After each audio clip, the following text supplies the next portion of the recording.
Trilhas da Democracia de hoje entrevista dois cientistas sociais, Jorge Novoa, historiador, professor titular da Universidade Federal da Bahia, e Solenny Fressato, doutora em Ciências Sociais pela UFBA.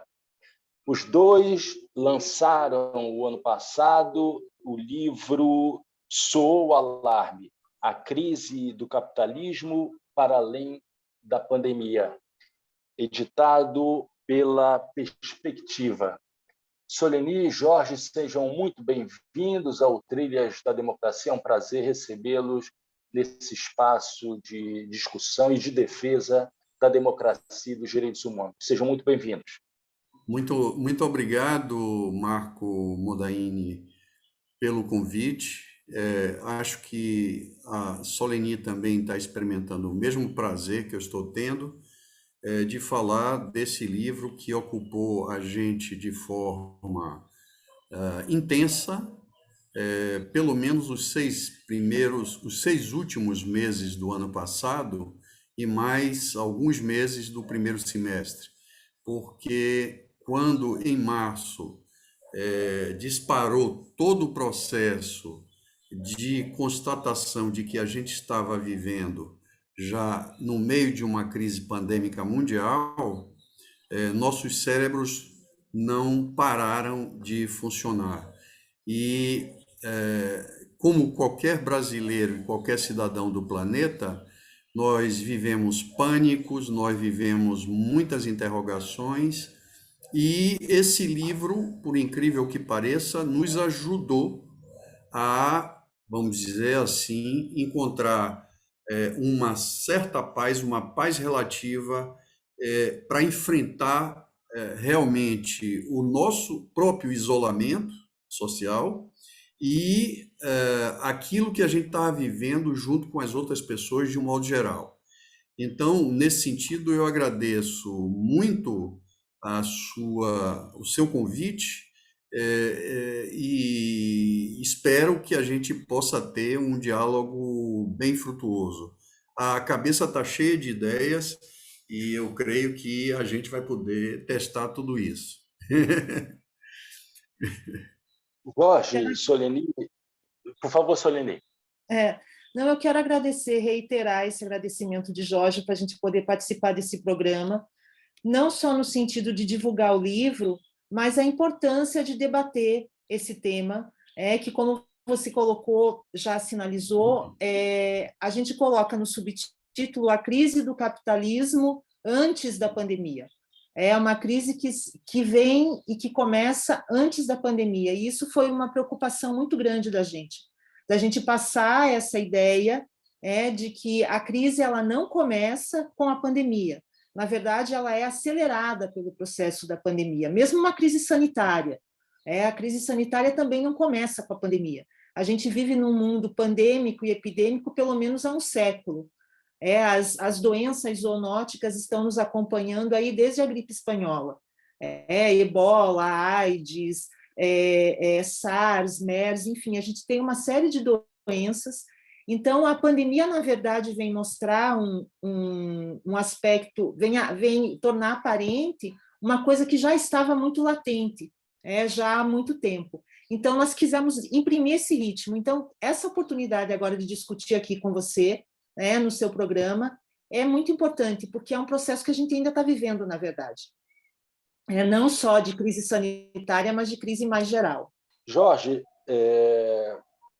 são 23 textos, 23 artigos, prefácios, introduções, de 26 autores, né, que foram escritos no primeiro ano da pandemia, durante 2020, como eu havia dito, divididos em 4 partes, que a gente vai procurar discutir nesse programa de hoje.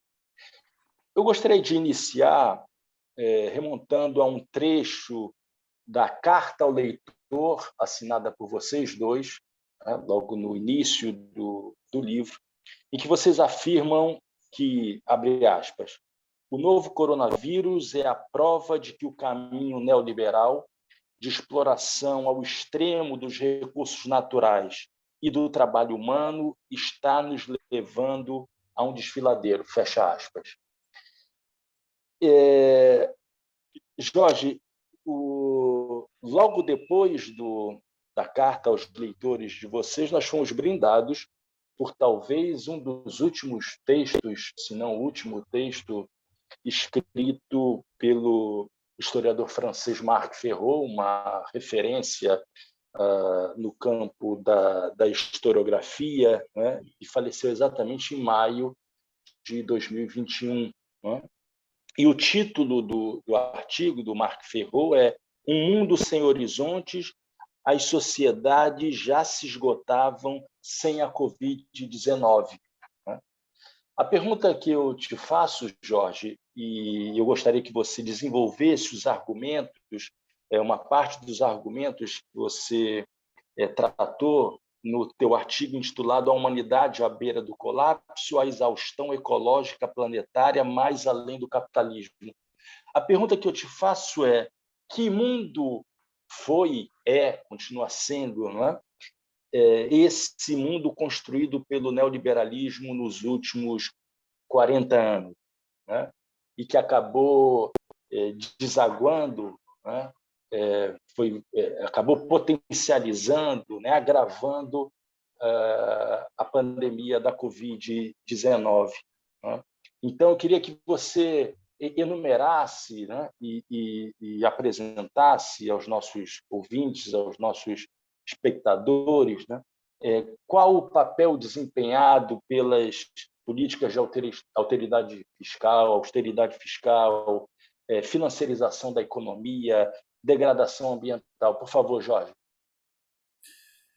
Bom, em primeiro lugar, como você fez referência a Marc Ferraud, que foi, vamos dizer assim, meu interlocutor no primeiro pós-doutorado, e com quem a gente trabalhou muito ao nível da problemática da relação cinema-história, eu queria prestar uma homenagem a ele mais uma vez, além daquela que a gente presta no livro, porque, infelizmente, realmente foi uma despedida, não é?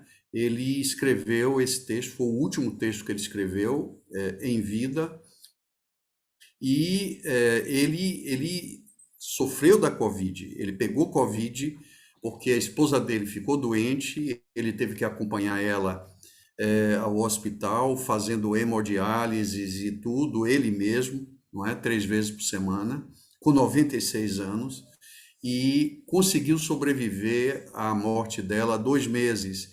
Mas, em conversa que nós tivemos, ele disse: a única coisa que me resta é tentar escrever, dar continuidade a esse artigo que eu ofereci a vocês.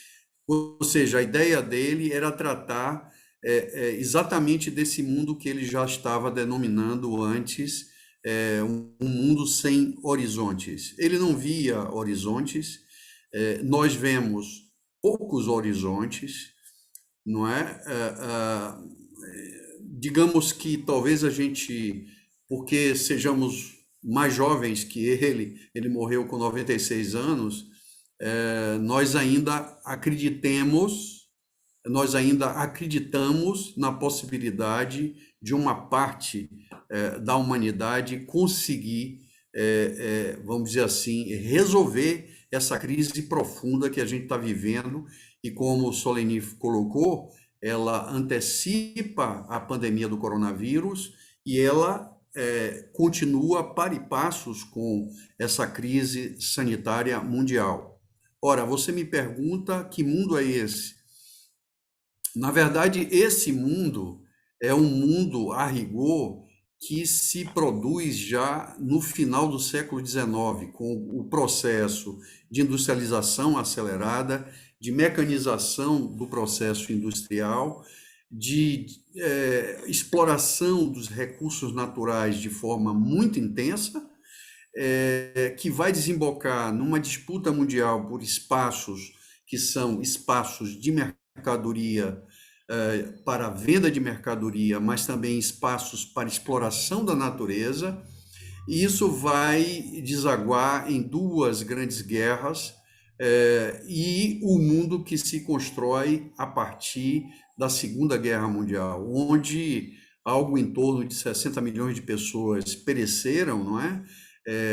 Mais ou menos diretamente. Indiretamente, esse número ultrapassa os 100 milhões de pessoas atingidas, com certeza, e os estados se recompõem exatamente porque uma destruição massiva de recursos físicos, humanos e de capital foram destruídos pela guerra, e esse processo de recomposição é que vai dar origem àquilo que nós notificamos no nosso artigo como sendo a época de ouro do capitalismo, os 30 anos gloriosos posteriores à Segunda Guerra Mundial, não é? Onde a gente vê a configuração do American Way of Life, toda a política expandida para o mundo inteiro, não é? Tendo como modelo a sociedade americana.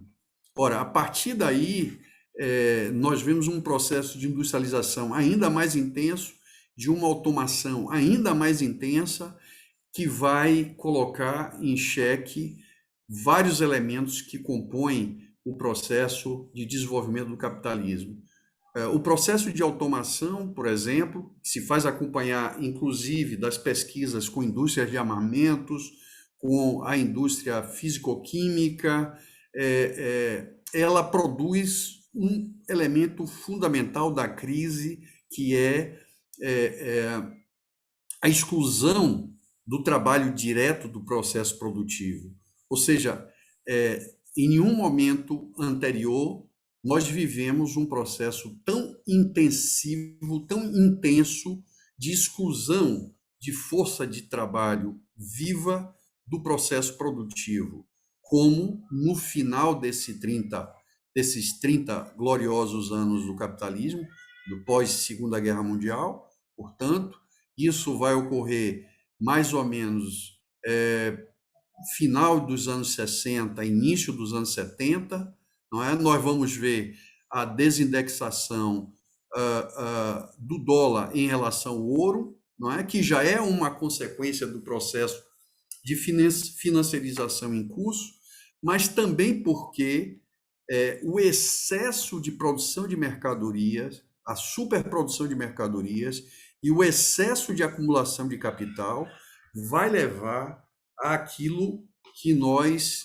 sabemos hoje, que é algo que foi identificado já no século XIX, a tendência decrescente, a redução, portanto, da taxa média de lucro, não é? Que é um componente fundamental e que os bancos, tanto o Banco Mundial como o FMI, constatam nas suas estatísticas, ou seja, nós não estamos inventando absolutamente nada. Esse fenômeno vai sendo descrito por estatísticas que estão sendo construídas, então se verifica que existe, do ponto de vista da produção direta capitalista, uma decadência na lucratividade dessa produção direta. Então, você tem desemprego, portanto, uma aceleração da automação, você tem um excesso de capital que não sabe mais onde investir para produzir valor e riqueza, portanto, mais valor, e você começa, a partir daí, a encontrar saída naquilo que hoje nós chamamos a financiarização. Então, o fenômeno da financiarização nasce dessa situação. Então, ela está imbrincada na queda tendencial da taxa média de lucro, não é? E na vontade, na compulsão do processo de reprodução do capital em buscar mais lucro onde ele exista, onde ele possa existir. Então, a partir daí, nós vamos ver um processo de desindustrialização, deslocação das indústrias para regiões onde a força de trabalho pode ser baixamente remunerada, como é o caso da China, mas também de outras regiões do planeta, situações nas quais a classe trabalhadora vive um processo de exploração muito intensa da sua força de trabalho, ou seja, para compensar aquilo que nos Estados Unidos o capital não conseguia mais realizar nem na Europa. Ou seja, com o nível de todo o projeto que foi o Estado do Bem-Estar Social, que foi uma conquista, não é? Também para fazer face para a pressão de países como a antiga União Soviética e a própria China, os países capitalistas ocidentais desenvolveram. Foi uma conquista, foi um resultado de luta, de muita luta, mas chega a um determinado momento onde a baixa lucratividade impõe a dilapidação de todas as políticas públicas que constituem esse estado do bem-estar social. É aí que Margaret Thatcher pronuncia aquela famosa frase dela: não tem jeito, não tem outra alternativa. Nós temos que caminhar nessa direção, é a única direção que se fazia possível e que continua se fazendo possível até hoje. Nós estamos vivendo, portanto, um processo de financiarização intensa. Isso é verdade também no Brasil. Tá? Nos anos 60, o famoso milagre brasileiro constitui uma camada de grandes capitalistas brasileiros produtivos e do próprio capital financeiro, das empreiteiras, etc., que se associam aos oligopólios financeiros internacionais e participam sem nacionalismo nesse processo gigantesco que vivemos hoje, que é a financiarização. Eu gosto sempre de dar a esse fenômeno um exemplo concreto. Nós temos hoje o que significa a financiarização mundial, ou seja, o domínio da reprodução do capital sob o capital fictício. Nós temos algo relativamente enorme, muito grande, ou seja, nós temos o PIB mundial, tá? 15 vezes mais é aquilo que nós temos em termos de volume de capital fictício circulando, buscando extrair riqueza, extrair valor já existente, ou que ele possa reproduzir. Então, nós estamos vivendo sob domínio do capital fictício, que é um capital, portanto, altamente destrutivo. Ao longo da pandemia, nós vimos no Brasil um processo acelerado de desindustrialização, certo? Nós estamos vendo que essa é uma realidade mundial. Fala-se agora, e alguns governos internacionais, esse é o caso do Macron, que quer instituir um processo de reindustrialização na França, mas é um projeto que se choca frontalmente com os interesses desses oligopólios financeiros internacionais, entende?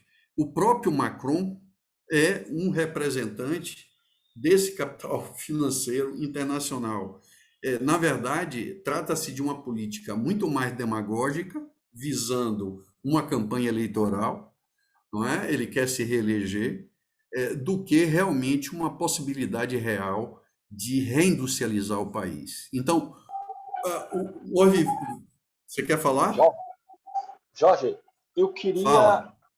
queria agora passar para a Soleoni, que escreveu um artigo intitulado A Notícia como Arma Política, o protagonismo do Jornal Nacional durante a pandemia, dentro da segunda parte do livro intitulado Vivendo na Pandemia, Estado, Autoritarismo, Democracia e Direito. E, Soleoni, vários autores fizeram questão de afirmar, que que, na verdade, existe um modelo político, ou pelo menos nas suas análises, né, se subentende que existe um modelo político geral, não obstante as suas particularidades nacionais, de combate à pandemia, que seria um modelo político neoliberal.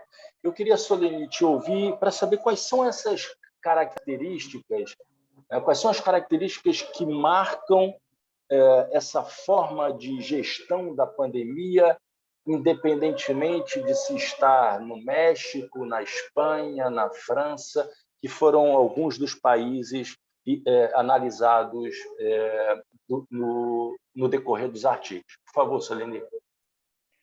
Ok, Marco. Como você falou, a gente teve contato com vários pesquisadores, né, durante a organização do livro.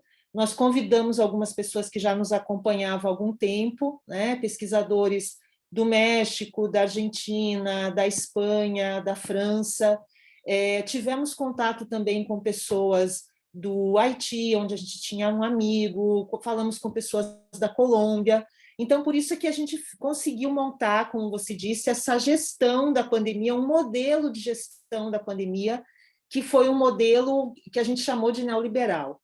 Um neoliberalismo que tendia ao autoritarismo, na verdade, né? Que seria assim uma última face, né? Essa face autoritária do neoliberalismo, que isso é muito estudado por dois pesquisadores da França, o Pierre Dardot e o Christian Laval, que falam muito dessa tendência autoritária do neoliberalismo, mas no livro se destacou também nesse sentido o texto de Patrick Vassot, que também é um pesquisador francês.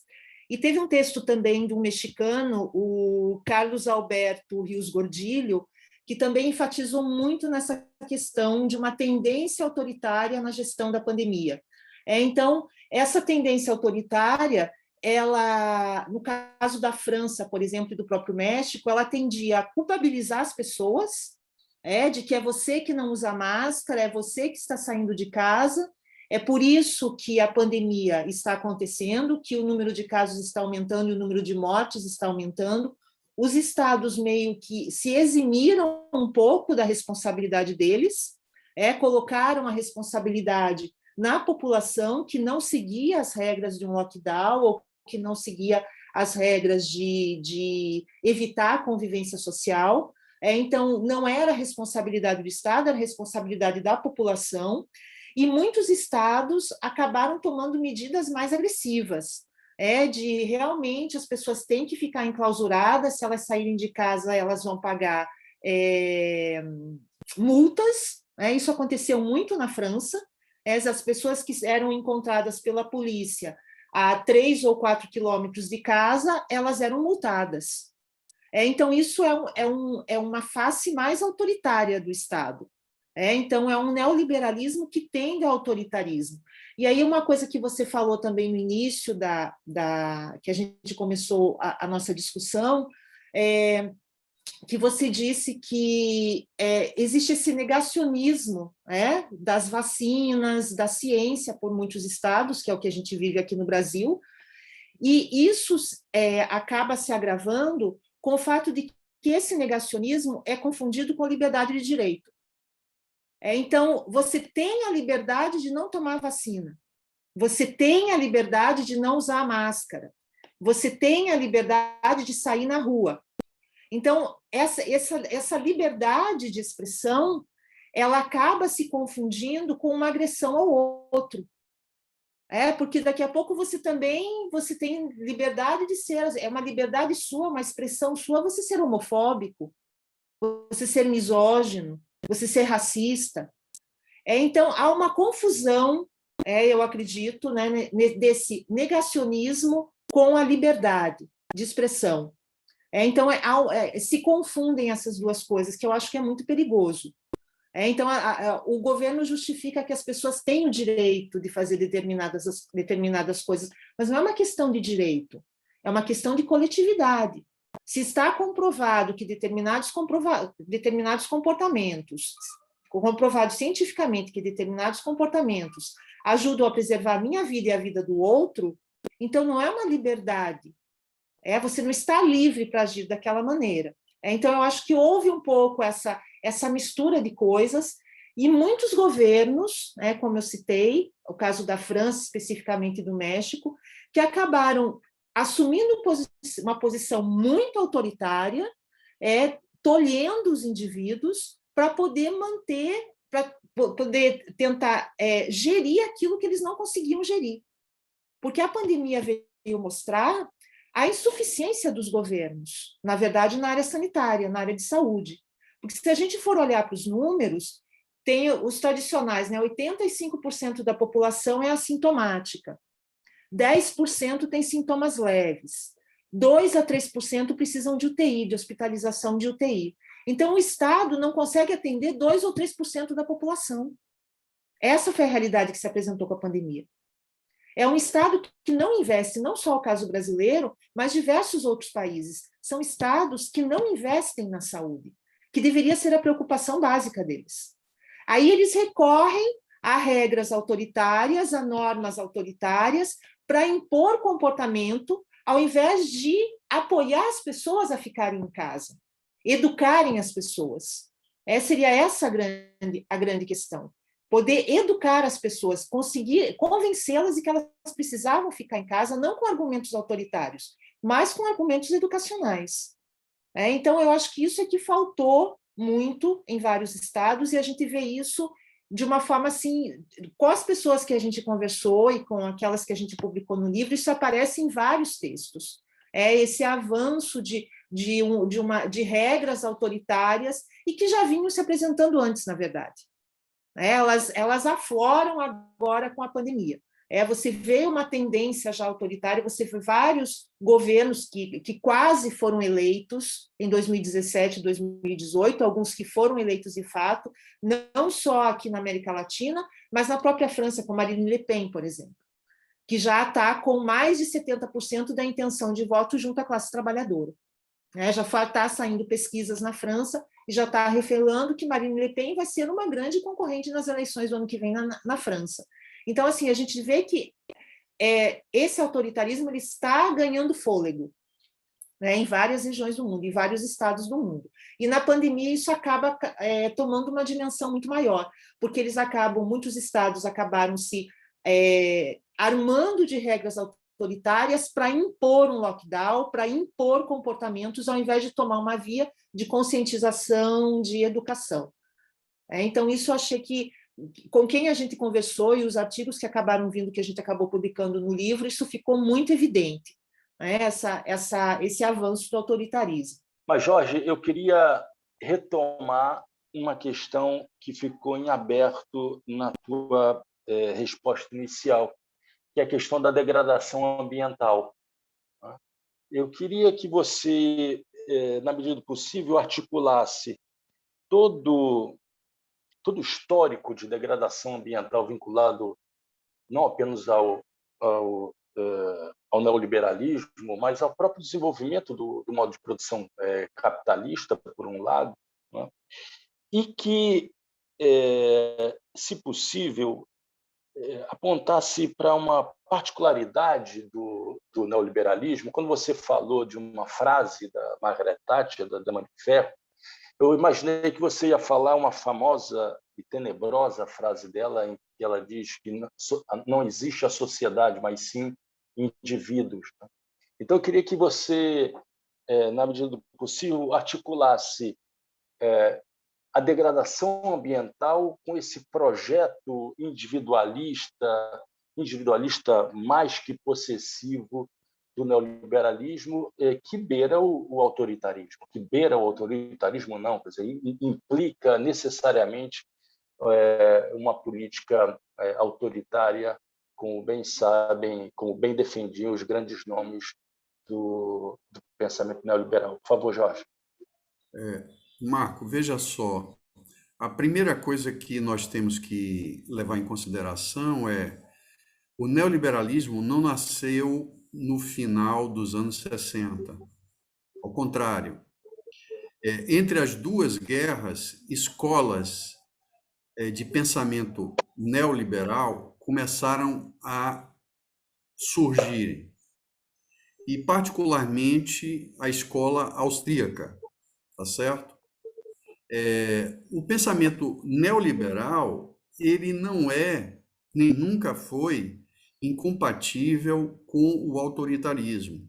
Ao contrário, o pensamento neoliberal, ele, na verdade, ele está preocupado em, onde existe democracia, se adaptar o mais possível a essa democracia e ir realizando os seus impulsos, as suas pulsões de busca de lucratividade extrema, não é? Por assim dizer, propriamente a ideologia do capital financeiro e do capital fictício, o núcleo duro do capital financeiro. Na verdade, quando a gente fala em capital financeiro, em geral, as pessoas pensam nos bancos. Os bancos são repositários de valores, é verdade, mas o capital financeiro se constitui do grande capital industrial, do grande capital agrário, do grande capital comercial e assim sucessivamente. Os setores dos serviços, por exemplo, têm um papel importantíssimo nesse período de restauração do capitalismo pós Primeira Guerra Mundial. O processo de financiarização já começa exatamente com todo o processo de elaboração de uma política monetária posterior à Primeira Guerra Mundial.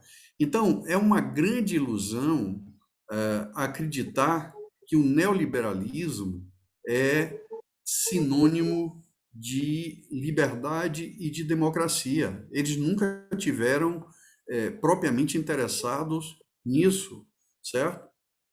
Uma das provas maiores que a gente tem dessa verdade que eu estou dizendo, e que historiadores como Slobodian, que é um jovem historiador americano, descreve na obra dele, é exatamente a identificação que os teóricos do direito da Alemanha, que começa a se constituir como a Alemanha nazista nos anos 20, tem em relação a essa escola austríaca de direito, certo? Existe uma espécie de confluência de interesses. Um exemplo que pode ajudar a gente a entender, por exemplo, o caso da indústria de automóveis Ford. A Ford fazia, ao mesmo tempo, a pregação de que queria, o Henry Ford, ele dizia, eu quero que os meus trabalhadores tenham um salário adequado para que eles possam comprar o seu próprio automóvel. Então, esse é o ideal da sociedade americana. E os alemães e os nazistas adoravam essa ideia quando eles pensavam que o Fordismo é um sistema que intensifica ao extremo o processo de mecanização e de intensificação do trabalho e de reprodução, portanto, do capital. Então, eu acho que a primeira coisa que a gente tem que pensar é exatamente acabar com essa confusão. Ora, quando a gente pensa na questão ambiental, a gente tem que pensar o seguinte: o capitalismo é o primeiro modo de produção mundializado. Ele é mundializado através de um sistema, certo? É um sistema desigual, tá? E que tem um núcleo central, que é o modo de produção capitalista. E aí, o processo de industrialização é, por assim dizer, o carro-chefe desse processo, tá? Ora, a gente pode caracterizar, e alguns autores atualmente estão trabalhando nessa direção, eu acho que é uma direção extremamente fértil, historiadores como James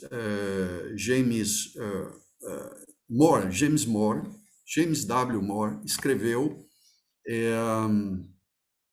um livro fantástico, que eu não lembro o título dele agora, mas ele caracteriza o início do capitalismo exatamente como o início de uma era, quase que uma nova era glacial. Ele chama de capitaloceno, certo? A era do capitaloceno. Então, esse período se constitui já de início. Aliás, o próprio Marx fala disso no capítulo da acumulação primitiva do capital. Quer dizer, na verdade, a origem do capitalismo se faz a ferro, fogo e sangue transbordando por todos os lados, não é? O processo de colonização das terras originariamente vividas e com as populações indígenas de cada região, do Brasil, da América Latina, do que vai ser mais adiante os Estados Unidos, é um dos exemplos. A transmigração de mais de 10 milhões de indivíduos deslocados, arrancados da sua vida social e dos seus habitats natural na África, é um outro exemplo importantíssimo do quanto o capitaloceno é propriamente a era da dominação de um capital destrutivo por natureza, tá? O Marx do século XIX ele viveu essa contradição, não é? De ser obrigado a reconhecer que o capitalismo havia desenvolvido as forças produtivas ao extremo, tá certo? Mas cada vez mais, particularmente a partir dos anos 50, 60, a partir da redação do Capital, ele vai adquirindo uma compreensão de que o capitalismo por excelência, um processo muito grande e intenso de destruição da natureza. Então, se você pensar a Revolução Industrial, ela se faz com a dilapidação de florestas na Europa, mas também de outras regiões. É verdade que o pau-brasil, acredito eu, não foi empregado nas fornalhas das indústrias de Manchester e de outras regiões na Inglaterra, tá? Porque era, vamos dizer assim, entre aspas, madeira de lei, como eles diziam. Mas florestas inteiras foram eliminadas nesse processo. Agora, a gente tem uma experiência muito próxima da gente, que é esse fenômeno da China, né? A China está disputando com os Estados Unidos a hegemonia do planeta hoje, e todo esse processo de industrialização, que foi resultado de um deslocamento das indústrias europeias e americanas para o espaço chinês, foi feito em grande medida com a dilapidação das florestas chinesas. Entende? Eu acho que mais de 2/3 das florestas chinesas foram cremadas nos fornos do primeiro sistema, muito semelhante ao da Revolução Industrial, que utilizava madeira direto na produção de energia para funcionar as máquinas. Então, nesse sentido, nós estamos diante de um sistema que, para se mover, ele inevitavelmente ele destrói gente, ele destrói a natureza e ele destrói a si mesmo. Na verdade, o capitalismo está se autodestruindo, é um processo autofágico, não é? A esquerda tem a ilusão de querer administrar essa crise, mas existe uma pulsão tão grande no processo de reprodução do capital que não respeita nenhum limite. O sistema agora, a nível mundial, está confrontado com o gigantesco problema que é o aquecimento global, as mudanças climáticas, e que a gente está vendo aí. Antes a gente dizia, acabou março, a gente dizia, o verão está acabando com as chuvas de março, não é? A famosa música de Antônio Carlos Jobim nos fala disso também. Mas hoje a gente vê que as chuvas se prolongam ao longo do ano, mas as secas também, elas se deslocam de espaços, os oceanos já não conseguem mais produzir a mesma quantidade de oxigênio, porque eles estão se tornando ácidos, eles estão se degradando de forma acelerada, a exploração de energia fóssil, de combustível fóssil, petróleo em particular, é um dos maiores responsáveis por esse processo, não é? Assim como a derrubada das árvores, etc. Para voltar ao tema do coronavírus, nós estamos diante de um fenômeno que é exatamente o resultado da destruição das florestas na China. Quer dizer, supõe-se, e parece que é uma hipótese bem plausível, que o antigo morcego que vivia nas florestas vai trazer um vírus para junto do ser humano nas cidades, porque ele já não tem mais o seu antigo habitat. E isso está modificando radicalmente o cenário do planeta, entende? Quer dizer, essa pandemia, na verdade, a gente pode pensar que é uma primeira experiência pandêmica a nível internacional. E o neoliberalismo, por natureza própria, endógena, imanente no seu sistema de reprodução, ele não tem interesse em investir em política, certo? Muito pelo contrário. A dificuldade que o capital tem hoje de se reproduzir com lucratividade torna ele um capital parasita. Ele se apropria, por exemplo, dos valores que o Estado acumula através de impostos, não é? E vai arrancando do Estado, não é? Tudo que ele pode. Daí a ideia também do Estado mínimo. Então, a dívida pública, que aparentemente é um instrumento que se constitui através das despesas públicas, na verdade, ela cresce porque ela atende os interesses do capital financeiro, do processo de financiarização. Esse é um fenômeno mundial, entende? Então, nós temos a confluência de vários elementos de tal sorte que coloca a gente diante de um impasse de uma época. Na verdade, a gente está vivendo uma crise da modernidade sem precedentes e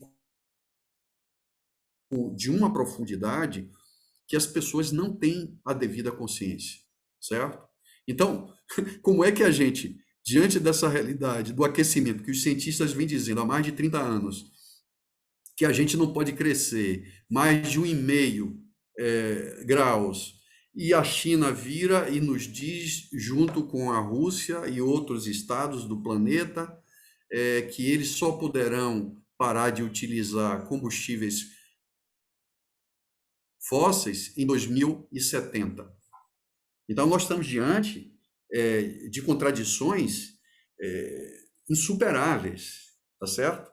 Eu diria que é uma tarefa quase que religiosa manter o otimismo diante da realidade que a gente vive. Soline, nós estamos chegando ao fim desse thriller da democracia, e eu queria, antes de encerrar, te perguntar se o ano de 2021 confirmou as linhas gerais dos artigos que foram escritos nesse livro que, como eu disse, foi finalizado antes do término de 2020. Se fosse necessário, né, se você fosse convidado, se vocês fossem convidados a escrever um pós-fácil, né, nesse final de 2021, início de 2022, como é que vocês tratariam esse ano que está chegando ao fim, o ano de 2021? Bom, a gente diria que bom que a gente escreveu um livro em 2020 e que tudo que a gente falou em 2020 ainda serve para 2021 e talvez sirva para 2022 e 2023. E, ao mesmo tempo, a gente tem um certo pesar de ter acertado, porque o livro, ele, querendo ou não, ele assume um tom um pouco pessimista, infelizmente, porque aquilo que o Jorge falou, é complicado você pensar, ser otimista e pensar num futuro bom, sobretudo para as novas gerações, se os governos hoje, muitos governos hoje, se negam a admitir a responsabilidade que eles têm com as mudanças climáticas. Então, tem todo o movimento da juventude, que acabou de falar agora da COP26, que eles falaram, e, de fato, as nações que deveriam ter assumido um compromisso sério para diminuir o aquecimento global não assumiram. A China e a Índia, por exemplo, não participaram da COP26. O Brasil, que tem uma responsabilidade gigantesca com a Amazônia de equilíbrio ambiental, o presidente não estava lá. Então, os estados eles estão tratando isso, esse futuro, como uma coisa menor. E isso a gente colocou no livro. Vários artigos sinalizam para isso, que, infelizmente, nós estamos à beira do abismo e parece que não estamos freando. Parece que nós estamos acelerando o nosso passo e parece realmente que a gente está caindo nesse abismo. Só que, assim, eu sou uma pessoa otimista por natureza. Eu sempre gosto de ver uma luz no final do túnel. O Jorge sempre diz, você é otimista demais, você sempre acha que vai dar certo. E a pandemia abalou um pouco essa minha estrutura, porque realmente a pandemia mostrou uma coisa que já vinha se arrastando há algum tempo, que é que a gente vive numa sociedade sádica, numa sociedade destrutiva, numa sociedade desrespeitosa, como o Jorge falou, que está moendo, o capitalismo moe não apenas árvores, carvão e petróleo, mas ele moe gente. Isso vem sendo dito já, pelo menos desde os anos 70, 80, que a gente está nessa seara. Então, assim, no meio desse turbilhão todo, eu ainda consigo olhar para um futuro e ter um pouco de esperança, por conta de algumas ações que a gente vê surgindo, são ações muitas vezes localizadas, muitas vezes tímidas, mas que dão um fôlego para que a gente possa olhar para o futuro de uma forma diferente. Aí eu destaco, nesse sentido, toda a luta dos povos das florestas, dos povos indígenas, que tem toda uma tradição milenar de conhecimento de cura, de conhecimento de vivência com a natureza, de respeito com o futuro, porque eles acreditam que eles têm que preservar a natureza, porque as próximas gerações vão precisar dessa natureza tanto quanto eles precisam.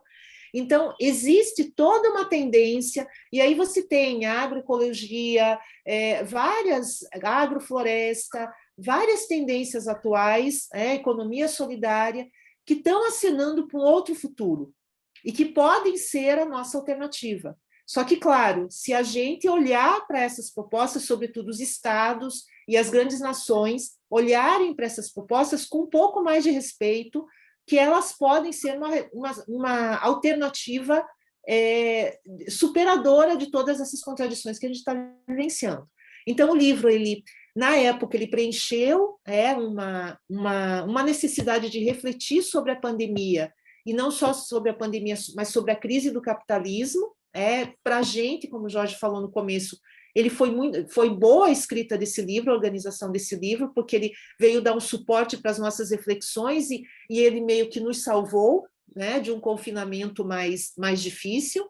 E ele se mantém atual, sim, hoje ele se mantém atual. Se nós fôssemos escrever um pós-fácil, eu acho que a gente retomaria várias questões que estão no livro, reforçaríamos que muitas questões estão se confirmando e, claro, assinalaríamos que existe talvez um futuro diferente, se a gente tiver forças para fazer diferente. Jorge Novoa, Solenir Fressato, organizadores do livro Soou o Alarme, a crise do capitalismo para além da pandemia, da editora Perspectiva. Muito obrigado pela participação de vocês, por esse rico diálogo. E o Trilhas da Democracia volta na próxima semana, sempre debatendo temas e em defesa da democracia e dos direitos humanos. Até lá.